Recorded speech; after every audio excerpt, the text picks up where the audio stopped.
So they took me out here to this Birthright trip and forgot to tell me to bring a skateboard. Failed to mention they have some of the best skate parks in the world. But we did manage to find this, and we'll see what happens.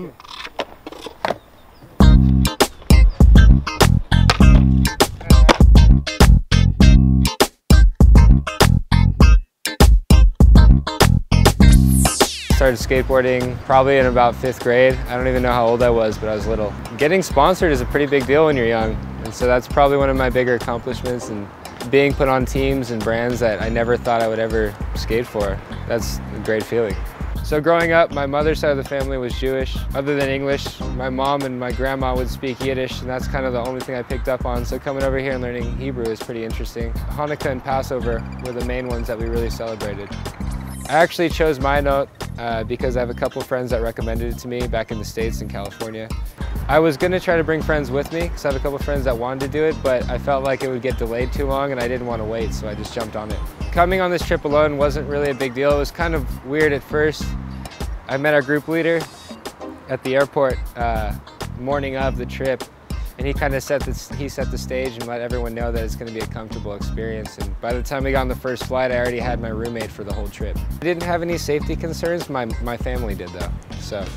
And once you get here, you kind of realize that it's not what you think it is until you get to see it in person. And I feel like there's a lot of hype and a lot of talk, but everything's a lot safer than people understand. The most enjoyable thing that I've experienced on this trip is just the culture, the history, and just understanding more about life, more about the world, more about myself, you know? It's a pretty deep experience. It's pretty wild. Our night out in Tel Aviv was great. We spent the night on the town having fun with a bunch of the people from the group, met up with some other people. Someone I actually met through social media, my buddy Alon. It was amazing. It felt like I was in downtown LA, or if I was in like New York.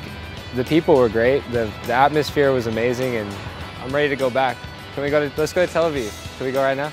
So the Golan Heights hike was amazing, seeing the waterfalls. The Dead Sea was crazy. Seeing all these natural sites and monuments doesn't even feel like you're really here. It still feels like I'm in some theme park, but this is actually like the real deal. It's the craziest thing because this is what it's all about, you know? It was a really powerful thing. It was life-changing, something that everyone should see. And now that I have the experience to do that, the opportunity, it's crazy. I couldn't imagine not doing this. This is the coolest thing.